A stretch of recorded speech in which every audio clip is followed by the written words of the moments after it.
All right, everyone, welcome to EE 2950 Circuits. My name is Jordan Pauline. I'm going to be your SI for this course. Today's video is just going to go over some of the very basic topics that we're going to look at in this course. All right. In this video, we're going to cover a few things. Why are we studying circuits, different circuit definitions and symbols. We have a fluid flow analogy, and then we're going to cover some simple flow paths inside of circuits as well. All right. So why do we study circuits? So as engineers, we have to take the FE exam and then optionally later the PE exam. And both of those exams cover a wide variety of topics. So we want to be as knowledgeable as we can going into that test. General engineering knowledge, we are engineers, we want to gain as much knowledge as possible. And then most of our modern systems in any field that you work in today has some sort of electrical component involved with it. So it's good to be savvy on some of those topics so you can more efficiently work with those. And then also we want to be able to cross-communicate with different engineering disciplines. We want to be able to talk to people outside of our field. So that's very, very important in any job field that you go into. All right, starting with some of the definitions and symbols. So we're going to look at charge. So charge is going to be associated with the electrons. So as the electrons are going to travel through the circuit, they're going to carry with them a negative charge. So as they travel through the circuit, we know from electromagnetism that they're going to want to move from the negative charges over to the positive charges. You know, opposites attract. And so in our circuit, they'll move from the negative terminal of a battery to the positive terminal of a battery. And our symbol in this course is going to be a lowercase q for charge. And now looking at current. Current is something that we're going to deal with a lot in this course. Current is just the time rate flow of the electrical charge through the circuit. So, and it's kind of opposite, but looking at our electron flow, as we said before, it moves from the negative terminal to the positive terminal. Well, the current moves the opposite direction and moves from positive to negative. So don't get these two confused. In this course, we're going to use either lowercase I or capital I to denote current. It's fine either way that you use it. Just make sure to stay consistent whenever you're working your problems. All right. Speaking of current, we have two different types of current. We have direct current and alternating current. So direct current means that we're going to continuously go in one direction throughout this circuit. So we're never going to change. It's just going to constantly flow in this one direction. On the other end of the spectrum, we have alternating current. So AC, this is where our current is going to alternate directions that it flows. So it'll flow clockwise, counterclockwise for a while, then it'll stop, flow clockwise for a while, and just kind of goes back and forth between those two. And we can see here a simple demonstration of that. For our DC, our current is just traveling this way. These little red dots are representation of the current, not the electrons. So here, it's traveling through here in one consistent direction. But if we look at the AC, travel this way for a bit, stop, change directions, stop, change directions. And we're going to look at DC current in the first part of this course, and then we're going to look at AC in the later parts of this course. Okay, voltage. So voltage is going to be another common thing that we look at. So voltage is going to be associated with the amount of energy that's transferred per unit charge through an element. So an element is anything inside of a circuit. So that can be any symbol that we see. So for example, if we have this battery here, we see that there's a negative side and there's a positive side. What does that exactly mean? Well, say we enter with 0 volts on the negative side, we travel through this battery, and we exit with 1.5 volts, which is what was in this battery. So essentially, we picked up 1.5 volts. So these negative and positive symbols here denote which side has more voltage on it. Positive, more voltage; negative, less voltage. Let's look at another element. If we look at a resistor, we can enter with 1.5 volts, travel through, and exit with 0 volts. So we can see that we can either gain or lose voltage depending on the element. All right, this is just a quick table with a variety of symbols that we could see in this course for batteries and voltage sources. Oftentimes you'll see a circle with the positive and negative terminals on it. Sometimes you'll see it with the V inside. Other times you'll see just these straight lines with a longer line and then a shorter line. So the longer line is going to denote the higher voltage, the positive side, as we can see here. And then the shorter line is going to be the negative, which we see here. Sometimes they don't put these positive negative terminals. They'll leave it like this. So you need to know that the longer line is the positive and the shorter one is the negative.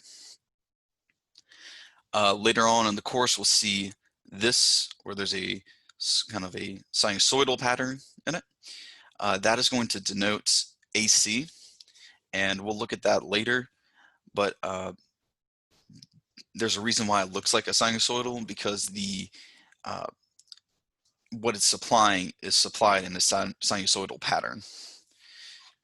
And then anything we see in this course is going to be in a diamond shape, is going to be what we consider a dependent source. So it'll be dependent on another part of the circuit.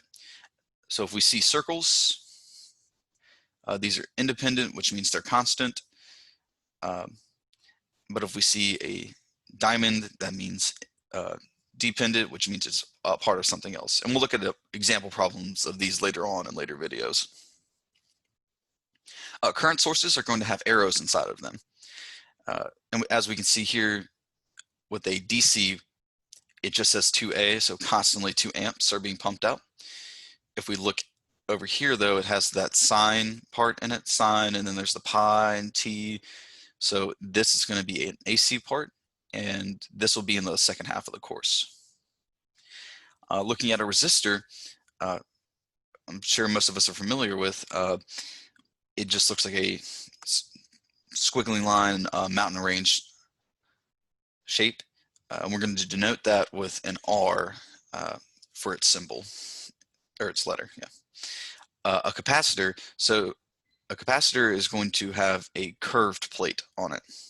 So a lot of people will mix up a battery and a capacitor. Just make sure that you know that the capacitor has the curved plate on it, where the flat line is going to be the positive and the curved is going to be the negative. An inductor is going to look like a coil, and it also has a positive and negative terminal as well, but that's determined by the problem statement itself. So for the beginning part of this course, we're going to mainly look at these first three, and then in the later half, we're going to get into capacitors and inductors as well. A few other items, switches. So switches are going to be parts of the circuit that can move. So they can change position to either connect or disconnect from a circuit. And they're sometimes denoted with a curved arrow, implying that they can move. Other times they're not. Often you'll see this arrowhead for a switch. Every now and then you'll see it without. So just be aware that it can come in a variety of shapes.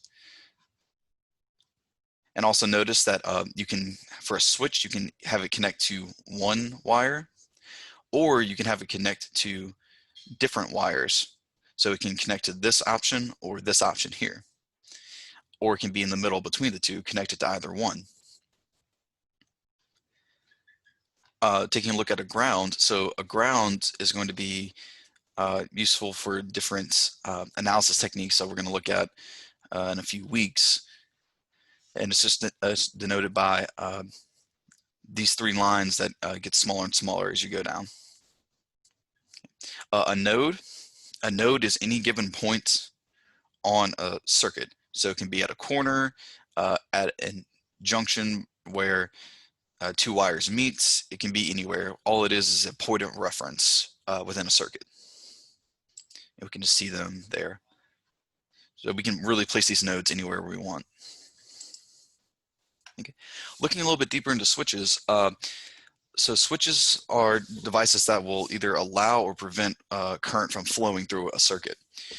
So as we had before, this 5 examples, if we want to look at the open switches, an open switch is a switch that isn't connected to a wire. So it prevents current flow. So we see here we have 1, 2, 3. Because none of these are connected, these are considered open switches, and no current can flow. It can't make that jump from this wire to that wire. A closed switch, however, is a switch that connects two wires, allowing the current flow. So we see here, current can come through here, follow this path and connect to that wire, but nothing will go through this one because nothing's connected to it. Same deal here. Since this is one flat line, one continuous line, current can flow through. No current flow, current flow. And a very big concept in this course, current cannot flow through an open wire. It cannot make that jump.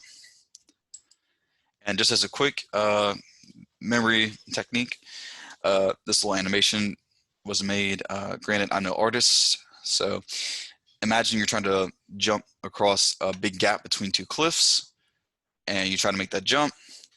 You can't quite make it, so you can't complete the jump.